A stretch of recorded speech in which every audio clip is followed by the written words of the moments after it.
दोस्तों, संकट मोचन के नाम से प्रसिद्ध हनुमान जी सबसे लोकप्रिय देवता हैं। उन्हें उनके साहस, शक्ति और उनकी सुरक्षा की दिव्यता के लिए माना जाता है। सिर्फ रामायण ही नहीं, बल्कि महाभारत और अन्य पुराणों में भी हनुमान जी की शिव भक्ति का वर्णन किया गया है। अगर आप भी मेरी तरह हनुमान जी के सच्चे भक्त हैं, तो आपको भी उनकी कहानी मंत्रमुग्ध कर देगी। इस कहानी में हम आपको अंजनी पुत्र हनुमान जी की कुछ ऐसी ही रहस्यमय शक्तियों के बारे में बताने जा रहे हैं, जिनसे ज्यादातर लोग आज भी अनजान हैं। रामायण और महाभारत में कई अस्त्र शस्त्रों का जिक्र है। ऐसा ही एक शस्त्र था ब्रह्मास्त्र। ब्रह्मा जी के वरदान से ही यह प्राप्त होता था और इससे बचना नामुमकिन था। रामायण में कई बार इसका इस्तेमाल किया गया है, परंतु हनुमान जी पर इसका कोई असर नहीं था। पौराणिक कथा के अनुसार ब्रह्मा जी ने उन्हें 3 वरदान दिए थे, जिसमें से एक था कि उन पर किसी भी प्रकार के ब्रह्मास्त्र का कोई भी असर नहीं होगा और किसी भी युद्ध में उनसे जीत पाना असंभव होगा। यह वरदान अशोक वाटिका में हनुमान जी के काम आया। जब हनुमान जी देवी सीता की खोज में लंका पहुंचे तो उन्होंने देवी सीता को बहुत ढूंढा। जब सफलता नहीं मिली तो वह निराश हो गए। तब विभीषण ने पवन पुत्र को माता सीता के बारे में बताया और वह अशोक वाटिका पहुंचे। उन्होंने प्रभु श्री राम का संदेश देवी सीता को सुनाया। उन्होंने अशोक वाटिका को तहस नहस भी कर दिया। जब रावण को इस बात का पता चला तो वह गुस्से में भर गया। उसने अपने पुत्र अक्षय कुमार को बजरंगबली को बंदी बनाने के लिए भेजा, लेकिन हनुमान जी को भला कौन रोक सकता था। उन्होंने रावण पुत्र अक्षय कुमार का वध कर दिया। फिर रावण का दूसरा पुत्र मेघनाद हनुमान जी को पकड़ने आया। मेघनाद मायावी था और उसे तंत्र विद्या का भी ज्ञान था, लेकिन जब उनके बीच युद्ध शुरू हुआ तब उसने अपनी सारी शक्तियां, सारी माया, सारी तंत्रिक विद्या, सारे अस्त्र शस्त्र प्रयोग करके देख लिए, परंतु हनुमान जी के आगे उस सब के सब बेकार हो गए। आखिर में मेघनाद ने ब्रह्मास्त्र छोड़ने के कारण उन्होंने सोचा, यदि मैं इस ब्रह्मास्त्र का अपने ऊपर कोई असर नहीं पड़ने तो यह ब्रह्मास्त्र का अपमान होगा, जिससे संसार में इसका गौरव घट जाएगा। ब्रह्मास्त्र के छूते ही हनुमान जी बेहोश होकर गिर पड़े। तभी मेघनाद के संकेत पर राक्षसों ने हनुमान जी को रस्सी से बांध लिया, पर वो मूर्खी ये नहीं जानते थे कि दूसरी रस्सी के छूने से ही ब्रह्मास्त्र का असर समाप्त हो गया था। इसका मतलब हनुमान जी को होश आ गया था। वो चाहते तो उन राक्षसों को मार सकते थे, परंतु उन्होंने ऐसा कुछ नहीं किया। उन्होंने अपने आप को बंधे जाने दिया, क्योंकि वह रावण और उसकी राजसभा को देखना चाहते थे। उनकी 8 सिद्धियों में एक सिद्धि थी प्रकाम्य, जिसका अर्थ है जो भी इच्छा हो उसे प्राप्त कर लेना। इसी सिद्धि के बल पर पृथ्वी की गहराइयों में पाताल तक जाया जा सकता है और आकाश में इतनी ही ऊंचाइयों पर उड़ा जा सकता है। यही नहीं, मन चाहे समय तक पानी में भी जीवित रहा जा सकता है।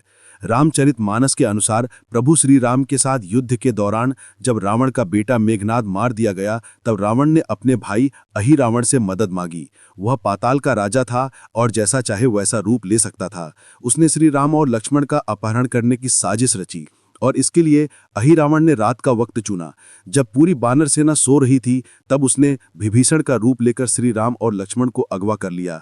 अहिरावण ने मायावी शक्तियों का इस्तेमाल कर किसी को भनक नहीं लगने दी। श्री राम और लक्ष्मण जी को पाताल लोक में ले गया। जब विभीषण को पता चला कि श्री राम और लक्ष्मण उनके बीच नहीं है, तो विभीषण तुरंत समझ गए कि यह सब जरूर ही अहिरावण का किया धरा है। जिसके बाद श्री राम भक्त हनुमान ने एक बार फिर से वचन दिया कि उनके रहते श्री राम और लक्ष्मण को किसी भी तत्व जो बंदर और मछली की तरह दिखता था। पूछताछ करने पर मगधध्वज ने कहा कि वह हनुमान का पुत्र है और वह तब पैदा हुआ था जब हनुमान जी ने लंका जाने के लिए समुद्र पार किया था। तभी हनुमान जी का पसीना पानी में गिरकर एक मछली के गर्भ में चला गया, जिससे मकरध्वज का जन्म हुआ। मकरध्वज पाताल लोक का स्वामी था और पिता को सामने देखकर भी उसने अपने स्वामी अहिरावण की भक्ति नहीं छोड़ी। तब दोनों के बीच भीषण युद्ध हुआ और आखिर में मकरध्वज को हार माननी पड़ी। हनुमान जी ने उसे वहीं बंदी बना लिया और पाताल लोक के अंदर चले गए। अंदर पहुंचकर हनुमान जी ने देखा कि श्री राम तथा लक्ष्मण बेहोशी की हालत में मायावी देवी के सामने पड़े हैं और अहिरावण उनकी बलि की तैयारी कर रहा है। अहिरावण ने मायावी देवी की मूर्ति के सामने 5 दिशा में 5 दिए जला रखे थे, जिनको एक साथ ही एक ही समय में बुझाने पर ही अहिरावण की मौत हो सकती थी। इसलिए हनुमान जी ने अपना पंचमुखी रूप लेकर एक साथ 5 दिए बुझा दी, जिनकी बुझाते ही अहिरावण की मौत हो गए। इसके बाद हनुमान जी ने श्रीराम और लक्ष्मण को स्वतंत्र किया और वापस पृथ्वी लोक चले गए। जाने से पहले श्रीराम ने मकरध्वज को पाताल लोक कर राजा बना दिया। हनुमान जी 8 सिद्धियों के स्वामी थे। उनमें से 2 सिद्धियां थी अडिमा और महिमा, जिससे बजरंगबली अपना आकार एक मच्छर से भी छोटा और हिमालय से भी बड़ा कर सकते थे। जब पवनपुत्र हनुमान उड़कर माता सीता की खोज में लंका जा रहे थे, तब अनेक राक्षस उनके सामने आए, जिनका एकमात्र मकसद हनुमान जी को लंका जाने से रोकना था। परंतु क्या आपको पता है, उन सभी राक्षसों में से एक को स्वयं देवताओं ने हनुमान जी की परीक्षा लेने के लिए भेजा था। लंकापति रावण के डर से सभी देवता पाताल में चले गए थे। हनुमान जी को लंका जाता देखकर देवताओं को लगा कि वह रावण का सामना कर भी पाएंगे या नहीं। इसी कारण उन्होंने हनुमान जी का बल बुद्धि की परीक्षा लेना जरूरी समझा और नागों की माता सूरसा को आदेश देकर उनके पास भेज दिया। सूरसा राक्षसी का रूप बनाकर हनुमान जी के सामने आई और उनका रास्ता रोकते हुए बोली कि देवताओं ने आज तुम्हें मेरा भोजन बनने के लिए भेजा है, तुम्हें खाकर अपनी भूख शांत करूंगी।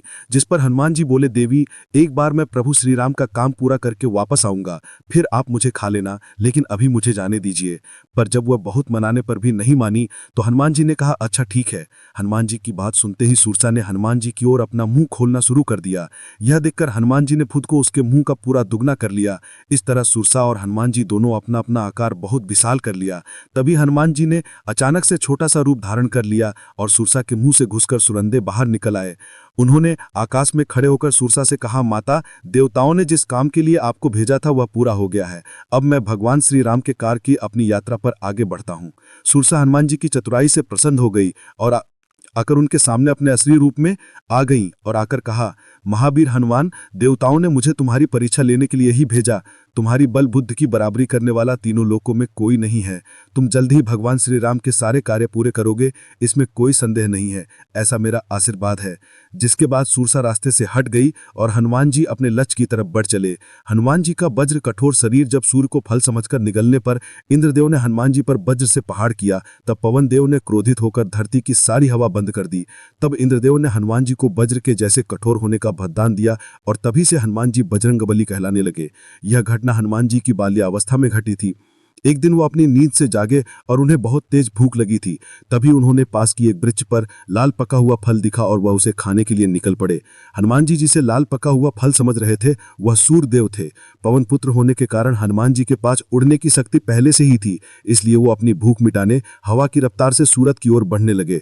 उस रोज अमावस्या का दिन था और राहु सूर्य को ग्रहण लगाने वाले थे, लेकिन वह सूर्य को ग्रहण लगा पाए उससे पहले ही हनुमान जी ने सूर्य को ही निगल लिया। राहु कुछ समझ नहीं पाए कि हो क्या रहा है। उन्होंने इंद्र से सहायता मांगी। इंद्रदेव ने बार से उनके मुंह पर प्रहार कर दिया, जिससे सूर्यदेव आजाद तो हो गए, वहीं चोट लगने से मारुति बेहोश होकर आकाश से धरती की तरफ गिरने लगे। जब पवनदेव को इस घटना की खबर मिली, तब वह बहुत क्रोधित होकर हनुमान जी को अपने साथ लेकर एक गुफा में बंद हो गए और उन्होंने पूरे संसार की वायु रोक दी। इसके बाद पृथ्वी पर जीवों में हाहाकार मच गया। इस विनाश को रोकने के लिए सारे देवता ब्रह्मा जी के पास जाकर पवनदेव को समझाने की विनती करते हैं। फिर ब्रह्मा जी गुफा में जाकर हनुमान जी को अपने हाथों से छूकर बेहोश में लाते हैं और पवनदेव से कहते हैं कि वह अपने गुस्से को शांत करें और पृथ्वी पर जीवन को दोबारा चलने दें। अपने पुत्र को ठीक होता देख पवनदेव वायु का प्रवाह फिर से शुरू कर देते हैं।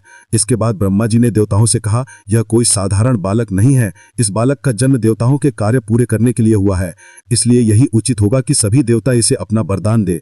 ब्रह्मा जी की आज्ञा मानकर इंद्र आगे बढ़े और उन्होंने कहा, इसकी हनु यानी कि ठोड़ी मेरे वज्र से टूट गई है, इसलिए आज से इस बालक का नाम हनुमान भी होगा और मैं इसे वरदान देता हूं कि मेरा वज्र इस पर बेअसर होगा। और इस तरह से हनुमान जी का शरीर इंद्रदेव के वज्र से भी ज्यादा शक्तिशाली, अस्त्र से भी कठोर बन गया। तो दोस्तों, आज की कहानी में बस इतना ही। आपको यह कहानी पसंद आए, वीडियो को एक लाइक अवश्य कर दीजिएगा और वीडियो को शेयर करके हमारे चैनल को सब्सक्राइब जरूर कर